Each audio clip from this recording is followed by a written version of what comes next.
Sweden में कुरान को जलाए जाने के बाद एक मुसलमान अहमद अल्लूश ने कुछ ऐसा कर दिखाया है जिसकी आज पूरी दुनिया में चर्चा हो रही है। दरअसल कुरान जलाए जाने के बाद स्वीडन के अहमद अल्लूश ने वहां के कोर्ट में एक याचिका दायर की थी कि उसे भी यहूदियों और ईसाइयों की मुकद्दस किताब बाइबिल और तौरात को जलाने की इजाजत दी जाए।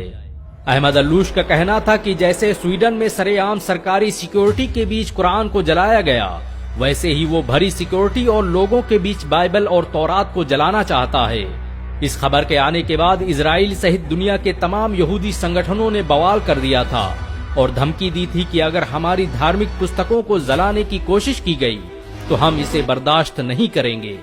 इजराइल के राष्ट्रपति ने तो यहाँ तक कह दिया था कि तौरात हमारी सबसे मुकद्दस किताब है, इसकी हिफाजत हम पर फर्ज है और हम इसकी हिफाजत करके रहेंगे।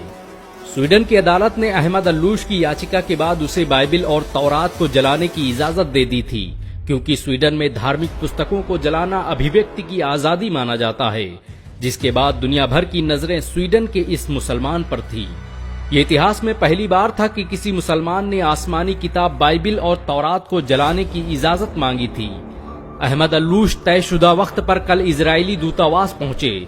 उनके एक हाथ में लाइटर था तो दूसरे हाथ में बाइबिल और तौरात।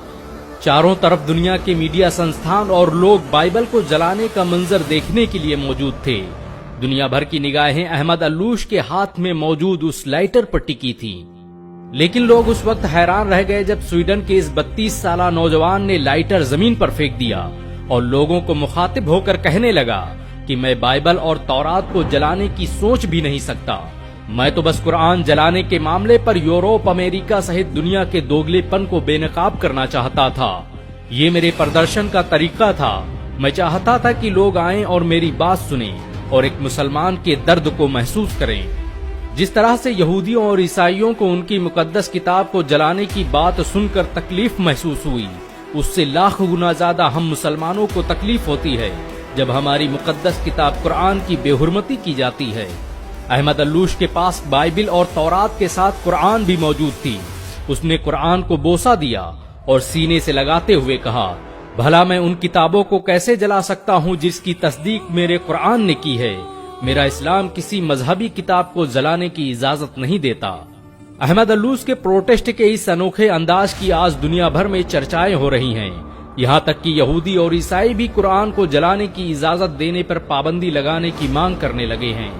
गौरतलब हो कि बकराईद के दिन स्वीडन में सलमान मोमिका नाम के एक नास्तिक व्यक्ति ने स्टॉकहोम सेंट्रल मस्जिद के ठीक सामने कुरान को जलाने का घिनौना काम किया और इस काम में स्वीडन सरकार ने न सिर्फ उसकी मदद की, बल्कि जिस वक्त वो कुरान जला रहा था उस वक्त उसकी सिक्योरिटी में पुलिस भी मौजूद थी। लेकिन इस बार स्वीडन में कुरान के जलाए जाने के हादसे के बाद पूरी दुनिया के मुसलमान एकजुट दिखाई दिए, जिसके बाद अब स्वीडन की सरकार धार्मिक किताबों को जलाने के खिलाफ कानून बनाने की योजना बना रही है। दरअसल यूरोप और पश्चिमी देश इस्लाम के प्रचार प्रसार से भयभीत नजर आ रहे हैं। अमेरिका से लेकर रूस, जापान, जर्मनी, इंडोनेशिया, स्वीडन में हर साल लाखों लोग कुरान से प्रभावित होकर इस्लाम कबूल कर लेते हैं और ये बात मुस्लिम विरोधियों को खटकने लगी है। यही वजह है कि वो मुसलमानों को नीचा दिखाने के लिए कुरान और पैगंबर मोहम्मद सल्लल्लाहु अलैहि वसल्लम की तौहीन करने की कोशिश करते हैं। लेकिन इस बार जब बात बाइबिल और तौरात की आई तो यहूदी और ईसाई भी इंसानियत की दुहाई देने लगे।